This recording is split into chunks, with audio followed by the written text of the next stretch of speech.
के चले गए, बच्चे को यही कभी समझाया नहीं इतिहास क्या होता है। आज हम आपको समझा रहे हैं कि इतिहास इस शब्द का क्या मतलब होता है।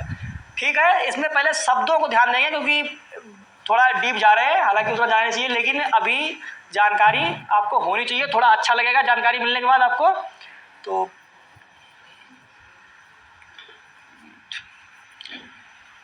जैसे यहाँ पर इतिहास का क्या मतलब है, ये मिटा देगा, इसको हम बाद में बताएंगे।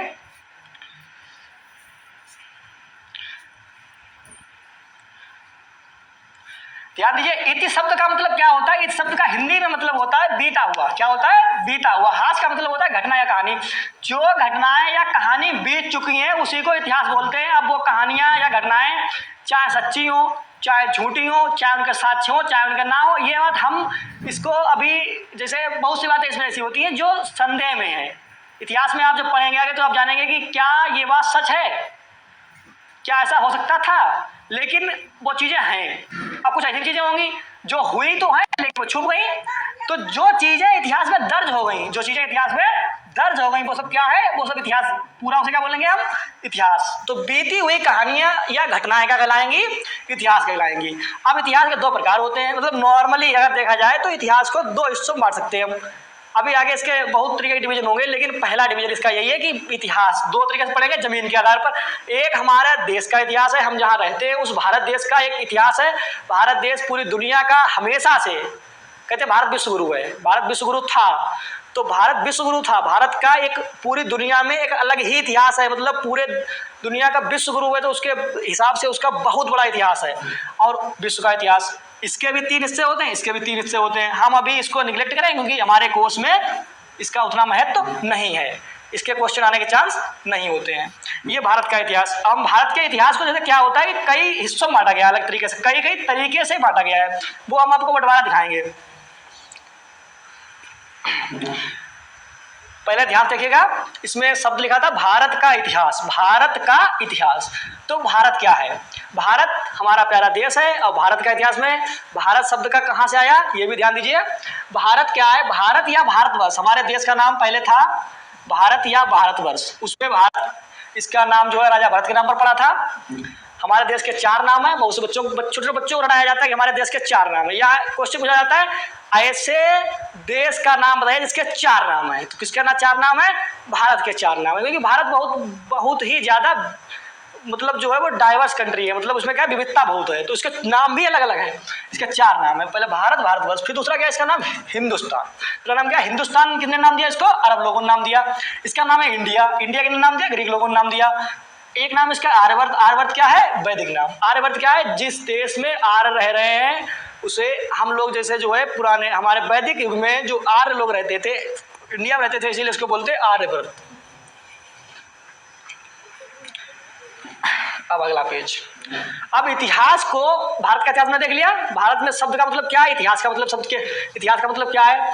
आप देखेंगे इतिहास को क्या होता है, इस तरीके से बांटा जाता है। इतिहास को कई तरीके से बांटा जाता है, अलग तरीके से। पहले दिखाएंगे कि पहले इतिहास को ऐसे बांटा गया है, प्रागैतिहासिक काल, आद्य ऐतिहासिक काल और ऐतिहासिक काल। सब लोग नोट कर लेना, ये चीजें बहुत इंपॉर्टेंट होती हैं जो आगे चल के आगे अभी इस एग्जाम में, और हो सकता है इसमें कई बच्चे जैसे बड़े एग्जाम तैयारी करें, इसके बाद भी जीडी के बाद वो बड़े और बड़े एग्जाम तैयारी करें, तो उसमें भी ये बहुत काम में आएंगी, इसलिए ध्यान दीजिएगा। प्रागैतिहासिक काल क्या है? इतिहास का ऐसा काल, मतलब बीता हुआ ऐसा समय जिसके ना कोई लिखित साक्ष्य है, ना कोई लिखित साक्ष्य है, और ना कुछ पढ़ा गया है। उसको लिखा भी नहीं गया, उसका पढ़ा भी नहीं गया, उसकी खत्म बात। अब देखो प्रागैतिहासिक काल। अब दूसरा क्या है? आद्य ऐतिहासिक काल क्या है कि इसके साक्ष्य तो लिखित में मिले हैं। ये कैसा, ये क्या है? ऐतिहासिक। इसको बोलते हैं साहित्यिक हिसाब। इसका मतलब साहित्यिक जो है वो उसमें देखिए इसको लिखा तो गया है, इसके बारे में लिखा गया है कि इस समय ये चीज ऐसी हुई होगी, वैसे हुई होगी, लेकिन इसको हम पढ़ नहीं पाए हैं। अगर इसका हमें कोई एग्जाम्पल पूछे कि आद्य ऐतिहासिक काल कौन सा है, तो हम सबसे आसानी से बता सकते हैं सिंधु घाटी सभ्यता, जिसको हम बोलते हैं हड़प्पा सभ्यता। सिंधु घाटी सभ्यता। सिंधु घाटी सभ्यता में लिखी हुई चीजें मिली हैं, चीजें लिखी गई हैं, लेकिन हम उन्हें पढ़ नहीं पाए हैं। अभी तक कोई ऐसा मतलब लिपि नहीं खोज पाई है कि क्यों कैसे हम उसको पढ़ लें। और दूसरा क्या है ऐतिहासिक काल। ऐतिहासिक काल क्या है जिसे हमने जिसके हमें साक्ष्य मिले, साक्ष्य मिले भी हैं, हमने पढ़े भी हैं साक्ष्य पूरे सबके सब। अब जैसे कि इसको कहाँ शुरू करेंगे, जो वैदिक काल, क्या मानेंगे हम, वैदिक काल। ये सभ्यता इसका टाइम लाइन मानी जाती है 3300 ईसा पूर्व से, ईसा पूर्व से 1700 ईसा पूर्व तक ये इसका समय माना जाता है। अब 1700 के बाद 1500 से क्या नाम इसका, 1500 से मान लीजिए 500 के आसपास, 500 या 600 के आसपास, 600 के आसपास, 600 ईसा पूर्व के आसपास। ये समय कौन सा है, ये वैदिक काल है। वैदिक काल के दो हिस्से हैं अलग अलग, लेकिन हमें ये बस सभी जानना था कि ये अच्छा इसमें क्या है, इसकी एक खास बात है, इसका एक क्वेश्चन बहुत आता है प्रागैतिहासिक काल का, बच्चों को मतलब क्वेश्चन पूछा जाता है कि इसका एक स्थान है भीमबेटका गुफा। भीमबेटका गुफाओं में लिखित तो कुछ नहीं मिला है, लेकिन कुछ चित्र मिले हैं, दीवारों पे कुछ चित्र बने हुए हैं। अब उन चित्रों से ये पहचाना जा रहा है कि मतलब कोशिश करी जा रही है कि उसमें आखिर कैसा इंसान रहा होगा, कैसे क्या रहता होगा। हालांकि अनुमान लगाया जा रहा है क्योंकि लिखित में कुछ पता नहीं है, हमें उसकी जानकारी ही नहीं है। लेकिन भीमबेटका गुफाएं, इसके बारे में ध्यान रखने वाली बात है, ध्यान रखिए भीमबेटका मध्य प्रदेश। अगर कोई पूछे ये कब का है तो ये प्रागैतिहासिक काल का है, मतलब इसके बारे में हो सकता है कुछ लिखा भी गया हो, लेकिन वो दीवार पे क्या लिखा है ये पढ़ने में कोई सक्षम अभी नहीं है। अगला पेज। अब ध्यान दीजिए बंटवारा इसका दूसरे तरीके से क्या होता है। दूसरा बंटवारा इसका होता है औजारों के आधार पर, औजारों की बनावट के आधार पर।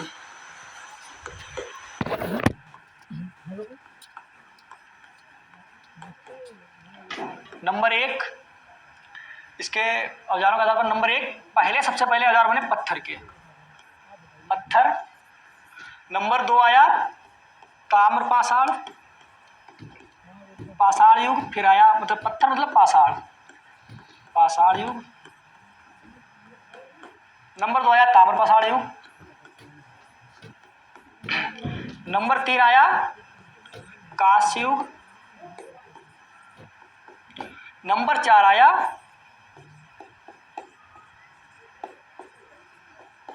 लोह युग। नंबर 4 लोह युग। पत्थर मतलब पाषाण युग क्या था कि इसमें जितने औजार होते थे पत्थर होते थे, सब औजार पत्थर के, उसको बताने की जरूरत नहीं है, ऊपर लिखा है औजार, इसका मतलब कि सब औजार क्या होंगे, पत्थर के होंगे। दूसरे में क्या है ताम्र पाषाण, ताम्र मतलब क्या होता है, तांबा। क्या होता है, तांबा।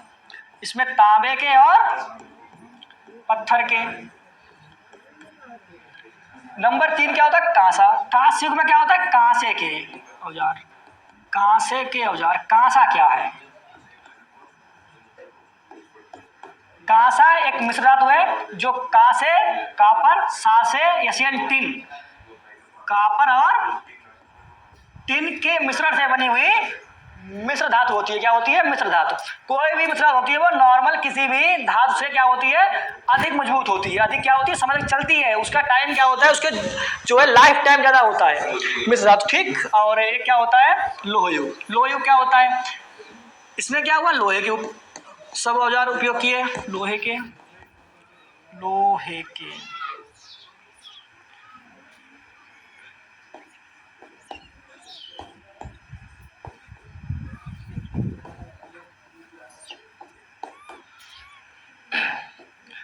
तो जैसे जैसे विकसित हो गए, वैसे पत्थर से लगाए कहाँ तक पहुंचे, लोहे तक पहुंचे। अब जैसे अब ध्यान दीजिए आगे क्या नाम इसका, इसमें ध्यान देने वाली बात है कि ये है कांसा। कांसा क्या होता है, कापर और टिन, कापर और टिन से बना होता है। कापर, एक मिनट, हाँ तांबा ही कापर होता है, ठीक। तांबा और पत्थर जो है वो कम मजबूत रहा होगा तांबा और टिन से, क्योंकि तांबा और टिन धातुएं हैं, पत्थर तो अलग होता है। तो इसके औजार इससे और मजबूत हुए, अब इस वाले के औजार उससे भी मजबूत हुए, ठीक है। तो ये औजार का बंटवारा हो गया। और एक बंटवारा और होता है, ध्यान दीजिए, एक होता है पूरा पाषाण काल, दूसरा होता है मध्य पाषाण काल,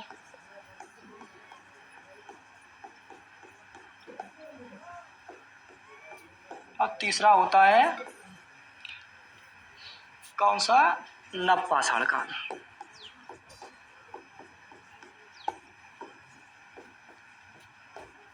नवपाषाण काल। पूरा पाषाण काल के 3 भाग होते हैं, 3 प्रकार। निम्न पुरा पाषाण काल, निम्न पुरा पाषाण, एक मिनट सॉरी, पुरा, निम्न पुरा पाषाण काल। और नंबर 2 मध्य पुरा पाषाण काल। नंबर 3 उच्च पुरा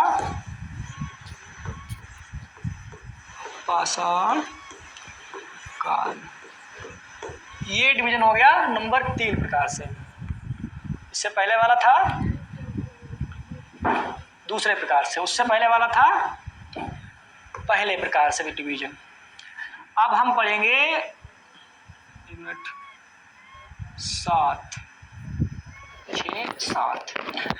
अब एक डिवीजन और होता है जो हमें पढ़ना है, मतलब यही हमें पढ़ना है, यही हमें ध्यान देना है, क्योंकि ये हमारे काम का है, हमारी जरूरत का है। ये डिवीजन होता है, इसे क्या बोलेंगे पुराने वाले को? प्राचीन।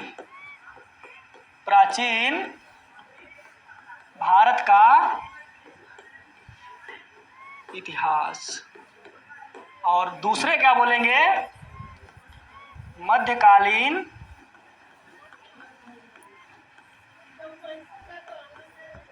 भारत का इतिहास।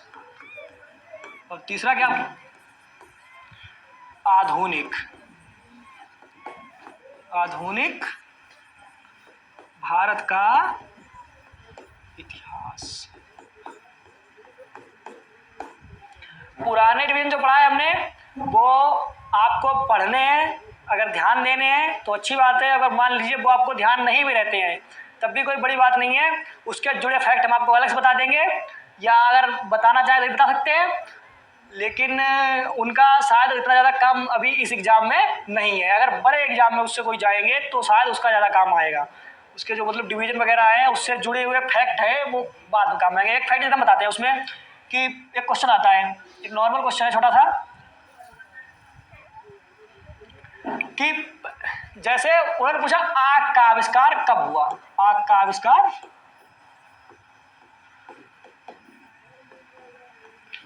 तो आग का आविष्कार जो हुआ वो हुआ पूरा पाषाण काल में। खोज, आविष्कार नहीं हो सकता, खोज होगा। आविष्कार खोज अलग अलग शब्द है।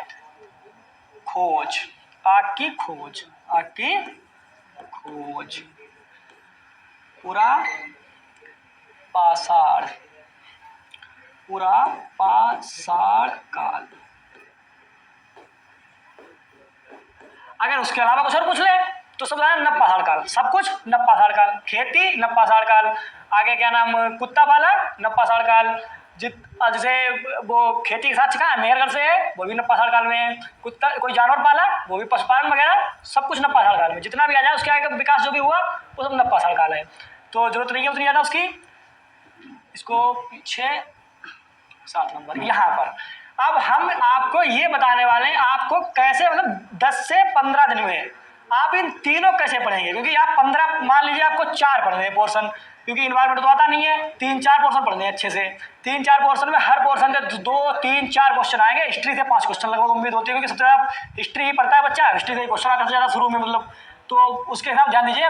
प्राचीन भारत का इतिहास, मध्यकालीन भारत का इतिहास, आधुनिक भारत का इतिहास। तो मान लीजिए हमें यहाँ क्या पढ़ना है, क्या क्या पढ़ना है वो हम एक बार लिखवा दे रहे हैं उसका सिलेबस। आपको क्या पढ़ना है वैसे आप जो है उसको नोट कर लीजिए एक बार।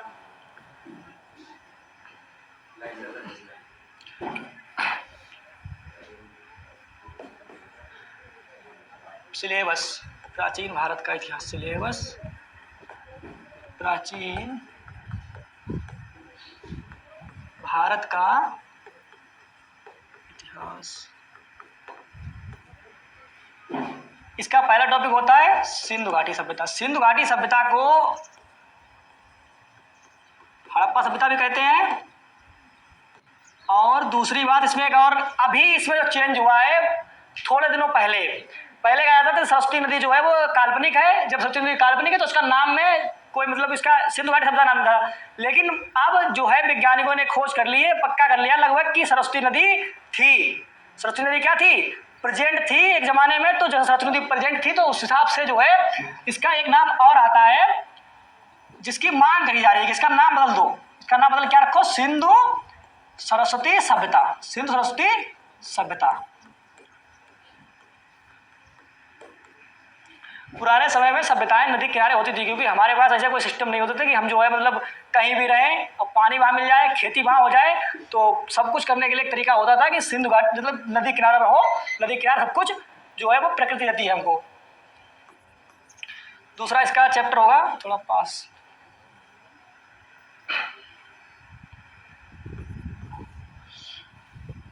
वैदिक वैदिक काल। तीसरा होता है महाजनपद काल। महाजनपद काल।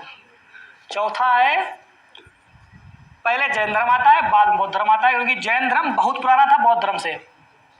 अगर जानने वाले ये बात जानते होंगे कि बौद्ध धर्म से जैन धर्म बहुत पुराना था। जैन धर्म और उसके बाद आएगा बौद्ध धर्म। बौद्ध धर्म। आगे आएंगे महाजनपद काल के बाद। जितने हम आपको यहाँ बता रहे हैं ये अब आपका सिलेबस शुरू हो गया जीडी का। मतलब आप ये समझिए कि आपका सी और डी ग्रेड का सिलेबस कभी मतलब जो एग्जाम होते हैं उनके लिए आपका सिलेबस शुरू हो गया है। आपको बहुत ज़्यादा डीप नहीं जाना है और बहुत ज़्यादा टॉपिक भी नहीं पढ़ने हैं आपको। हम सिर्फ यहाँ पर वो बताएंगे, वैसे बताने को बहुत बातें हैं लेकिन उतने बातें बतानी चाहिए जितनी बातें बच्चे को जो है उसके काम में आए। तो ध्यान दीजिए यहाँ पर जैन धर्म हो गया, बौद्ध धर्म हो गया, महाजनपद काल हो गया। इसके बाद आएगा मौर्य युग। या लिख लीजिए महाजनपद काल में ही होता है। एक मिनट, यहाँ से पढ़ने में आसानी होगी। वंश जो आएंगे वो हर्यक वंश, शिशुनाग वंश,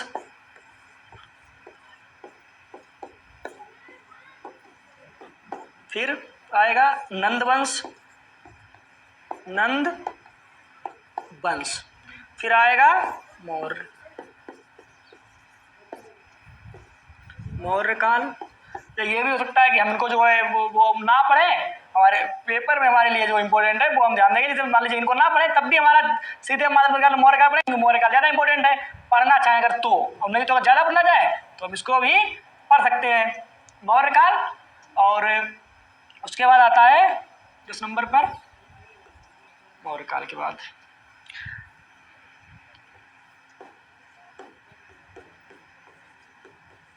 शुंग वंश,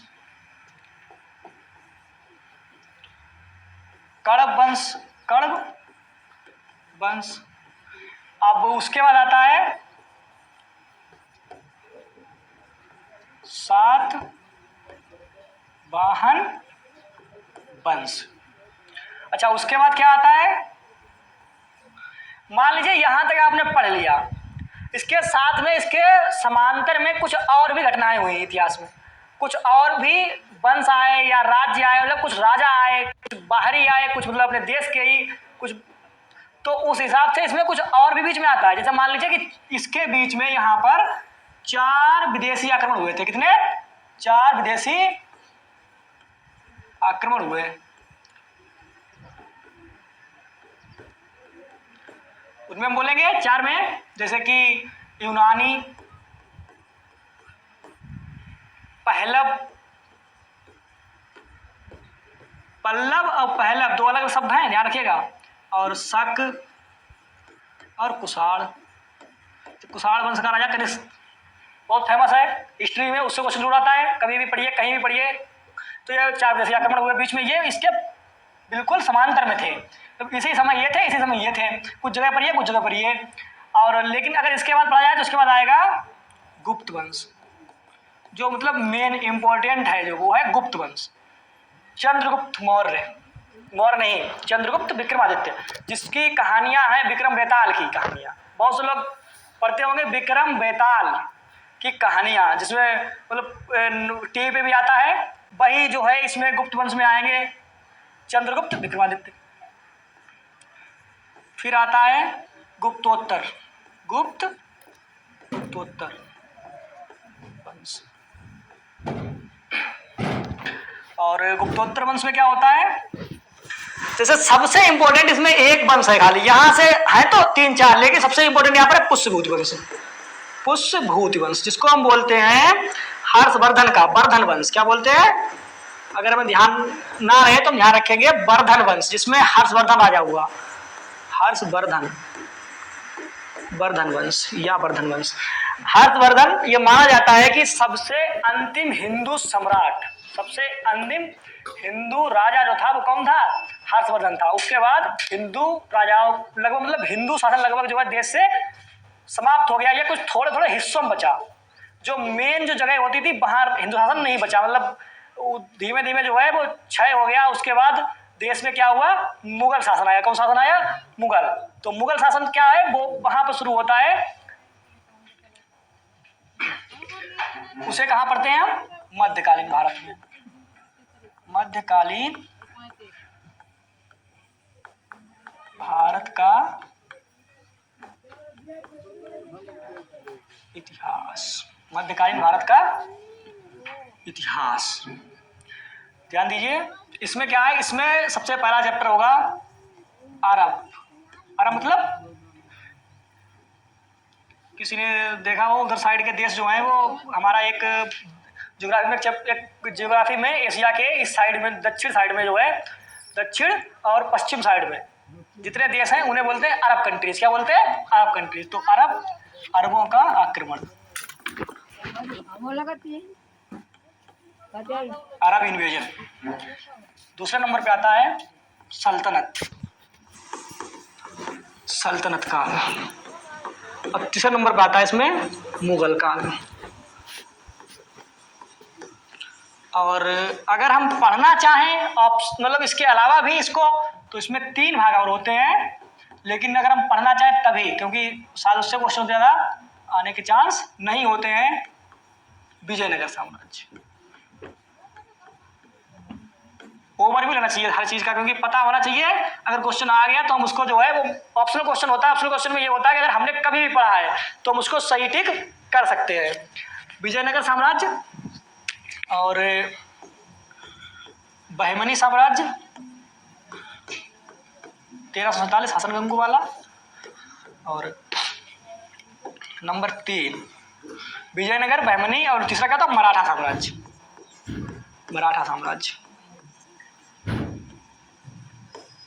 मराठा साम्राज्य। कौन सा, शिवाजी, छत्रपति शिवाजी, जिनका नाम पूरे भारत में एक छोटे से इलाके से निकले, शिवाजी। उन्होंने पूरे देश में मतलब जो है देश के लिए एक ऐसा इतिहास लिखा कि आज देश का युवा युवा जानता है और उनका नाम लेता है कि हमें जो है छत्रपति शिवाजी तरह शासन अपने देश में चाहिए। ये हो गया मध्यकालीन, नोट करते रहिएगा। और उसके बाद आएगा अगले पेज पे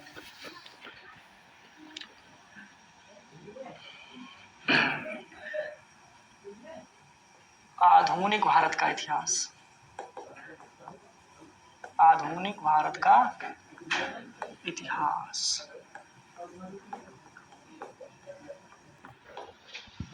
आधुनिक भारत का इतिहास। अब जब से मान लीजिए कि जैसे पहले सबसे पहले आए थे विदेशी कंपनी, तो हम लिखेंगे जैसे विदेशी कंपनी आई थी अलग अलग, विदेशी कंपनियों का आगमन,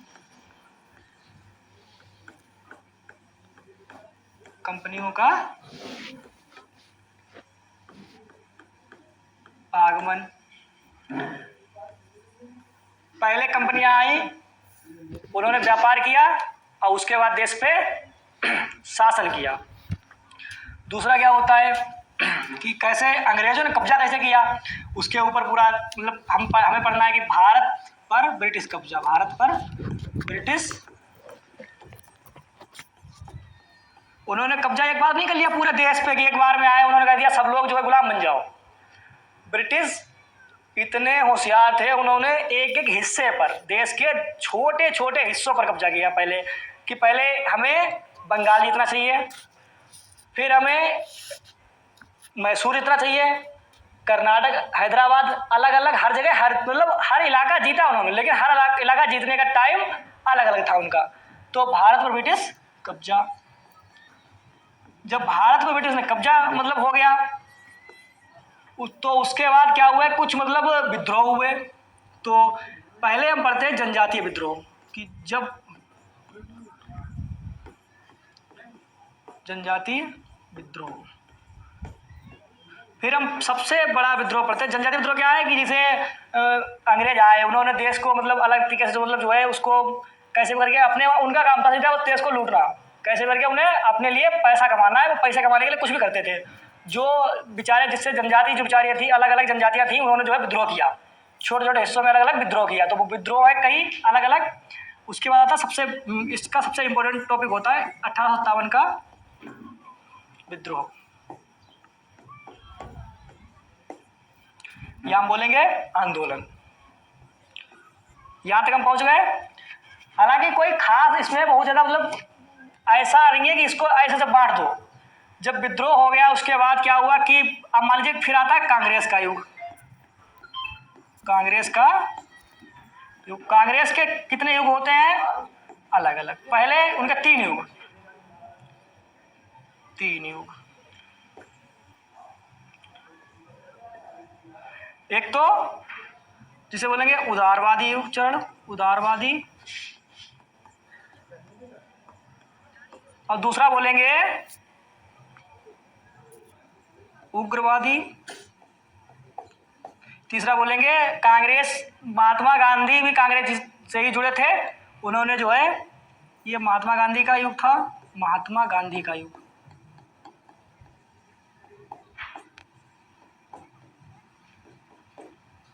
युग,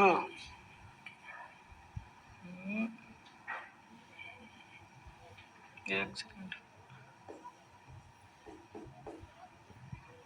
युग, ठीक है बोले क्या लिखना, उग्रवादी और महात्मा गांधी का युग।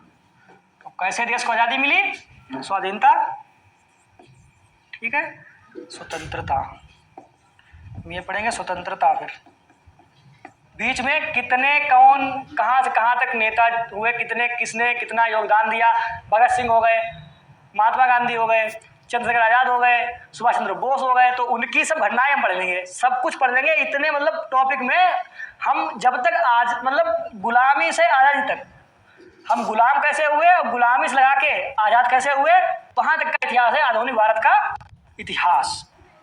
तो अगर आपको समझ आ गया हो मेरे हिसाब से, एक बार मैं सबको रिवाइज करा देता हूँ, और जिसे स्क्रीन लेना हो स्क्रीनशॉट तो स्क्रीन ले लेना, और जो जब लिखना हो वो लोग लिख ही रहे होंगे, जितना मैं थोड़ा धीमे लिख रहा हूँ अभी।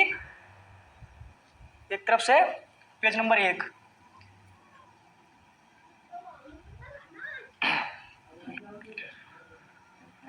पेज नंबर 1 क्या कहता है कि एसएससी जीडी का सिलेबस कितना है, कितने क्वेश्चन आएंगे, कितने मार्क्स के आएंगे, रीजनिंग, हिंदी या इंग्लिश, और फिर मैथ, जीके जीएस। नंबर 2, उसमें यह भी लिखा है पेज 1 में, पेज 1 में ये भी लिखा है कितने बच्चे फाइट करेंगे और कितनी करा जा सकती है। ये हम लोगों का शेड्यूल कि हम लोग ऐसे ऐसे टीचर पढ़ाएंगे। फिर ये सबसे इम्पोर्टेंट बात यही है कि हमारे में जैसे जब हम जिस एग्जाम की तैयारी कर रहे हैं वहाँ हमारे लिए एसएससी में जो है हिस्ट्री इंपॉर्टेंट है, ज्योग्राफी इंपॉर्टेंट है, पॉलिटी इंपॉर्टेंट है, इकोनॉमिक्स से 4 क्वेश्चन तो लगभग हर कंपटीशन में इंपॉर्टेंट होते हैं। साइंस भी इसमें इंपॉर्टेंट है। इसमें साइंस के क्वेश्चन थोड़े अलग टाइप के क्वेश्चन आते हैं। साइंस के जैसे फिजिक्स हो गई, साइंस में 3 पोर्शन होते हैं, साइंस में 3 अलग अलग पोर्शन, तीनों में से क्वेश्चन आ सकते हैं, किसी में से भी सकता है तीनों में एक क्वेश्चन आ जाए, एक फिजिक्स का, एक केमिस्ट्री का, एक बायोलॉजी का। एनवायरमेंट एसएससी के एग्जाम्स में उतनी ज़्यादा मायने नहीं रखती है, मतलब क्वेश्चन आते हैं, सही सकते नहीं आते, लेकिन हो सकता है आप एग्जाम में 20 क्वेश्चन में जो है आपके पेपर में ना मिले क्वेश्चन। करंट अफेयर्स ये तो सालों साल पढ़ी जाती है, पढ़ते रहिए, लगातार अपनी निगाह बनाए रखिए, चाहे कोई भी टॉपिक हो करंट अफेयर का। दिन में एक बार जरूर देखिए न्यूज़ कि क्या चल रहा है पूरी दुनिया में, क्या चल रहा है हमारे देश में। स्ट्रेटेजी के इसको हम पूरा अलग से बताएंगे, कौन सा पोर्शन कैसे पढ़ना है, और हम यहाँ एक मैराथन से उसको कवर भी करा देंगे पूरे जीके जीएस। ये मतलब टाइम टेबल अगर आप लोग इस तरीके से फॉलो करें तो हो सकता है 71 दिनों में आपका एग्जाम, जब आप पेपर देने जाएं तो आप एग्जाम में फील करें कि आपने जो पढ़ा है वो बहुत अच्छा पढ़ा है, और आप जो आगे पेपर में आप जो पेपर के अच्छे मार्क्स भी आए हो सकता है आप क्वालिफाई कर जाएं, और क्वालिफाई करके हम लोगों को भी मतलब चैनल पे एक बार कमेंट करें कि जो है सर मैं SSC-GD का एग्जाम पास हो गया। फिर मैंने ये बताया है कि मेरे हिसाब से 90% टीचर बच्चों को ये नहीं बताते हैं कि इतिहास का सही मतलब क्या है। अगर उनसे मतलब मान लीजिए जब ये हमने कहीं से पढ़ा है, हो सकता है कहीं इसमें भी थोड़ी बहुत कमी हो परिभाषा में, लेकिन जब हमने पढ़ा तो हम पढ़ा रहे हैं, क्या पता किसी टीचर ने इस चीज़ को इग्नोर कर दिया हो डायरेक्ट। तो कुछ चीज़ें इग्नोर करिए, लेकिन वो सब चीज़ें इग्नोर नहीं करी जाती हैं जिससे बच्चे को आगे मतलब नॉलेज मिले। जब बच्चे को मान लीजिए रटने से तो पास करने के लिए कुछ भी ये जरूरी नहीं है, ये नहीं आएगा पेपर कभी नहीं आएगा, लेकिन तब भी इतना नॉलेज होना चाहिए कि बच्चे आगे कभी मान लो कोई बच्चा पढ़ाना चाहे तो कैसे पढ़ाएगा, तो उस लेवल से पढ़ाइए। हमेशा हम भी उसी लेवल से पढ़ाते हैं कि अगर हमारे बाद हमारे सामने कोई बच्चा खड़ा हो जाए पढ़ाने के लिए तो वो हमें भी पढ़ा दे, वो हमें पढ़ा सके। ये हम 5 साल से पढ़ा रहे हैं तो 5 साल से यही करते हैं, हम आपको पढ़ाएंगे। अगर जरूरत पड़े आप मान लीजिए अगर आपको खड़ा कर दें कि पढ़ाइए हमें, तो आप पढ़ा दें हमें। अब ये भारत चार ध्यान रखिएगा, इसको ले ले, हमेशा याद रखना कैसे हमारे देश के 4 नाम है, कहाँ से नाम आए। अगला पेज, ये हमने सबसे पहला बंटवारा किया इतिहास का कि ऐसे इतिहास को बांटा जाता है 3 हिस्सों में, और उसके हमने एग्जाम्पल भी दे दिए हैं। उसके बाद ये दूसरा, एक मिनट, ये एक बार पहले आ चुका क्या, ये क्यों आगे नहीं जा रहा। हाँ ये हो गया एक बंटवारा। हमारा क्या, इसको जो है ये हमें पढ़ना है, इसका इतिहास टॉपिक वाइज पढ़ा हुआ था। ये मध्यकालीन भारत का इतिहास और ये आधुनिक भारत का इतिहास, इसको हम जो पढ़ाएंगे सबसे इम्पोर्टेंट ये होता है, वेरी इंपॉर्टेंट। अगर कोई इतिहास पढ़ने कहे तो कुछ ना पढ़िए अगर, तब भी काम चल जाएगा। इसको कैसे हो गया, इसको कहाँ से, मतलब अगर कोई पूछे कि इतिहास, एक मिनट ये क्या हो रहा है, ये हो गया, मतलब ये वेरी इंपॉर्टेंट है। सबसे ज़्यादा इंपॉर्टेंट आधुनिक भारत का इतिहास ही होता है। अगर पेपर में 10 क्वेश्चन आएंगे इतिहास के, 10 में से 5 क्वेश्चन 6 क्वेश्चन हमेशा इसी के होंगे। और एक जगह पर हमने जो है वो बंटवारा किया था पेजों का, इसके मतलब पीछे इससे पहले एक ये हो गया, पेज नहीं मिल रहे वो, उसके अलावा भी तो एक बताया था नब्बा साल काल, पूरा पाषाण काल वाला, वो कहाँ चला गया। डायरेक्ट इसके बाद ये पेज आ रहा है, जबकि हमने बीच में लिखा था नब्बा साल काल, पूरा पाषाण काल है, इधर गया होगा।